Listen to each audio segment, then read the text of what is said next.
Hot honey chicken with a fresh, crunchy slaw, big bold flavours and totally Slimming World friendly. Add 3 tablespoons of baharat or Cajun seasoning to 8 skinless and boneless chicken thighs. Toss everything together so the chicken is evenly coated. Leave to marinate in the fridge for 1 to 2 hours, or even better, overnight.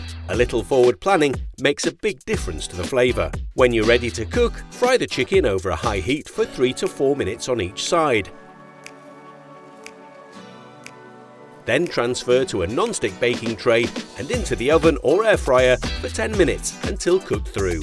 While that's cooking, make the slaw. Mix shredded sweetheart cabbage, onion and carrots in a bowl. Add 4 tablespoons of fat-free natural yogurt and lemon juice and mix well. For the sweet and spicy glaze, warm 4 level tablespoons of clear honey with 1 or 2 finely sliced pickled chillies over a low heat for a minute or so until the honey turns lovely and runny. Once the chicken's done, drizzle the hot honey mixture evenly over the top. Sweet, spicy, satisfying and totally on track. Enjoy!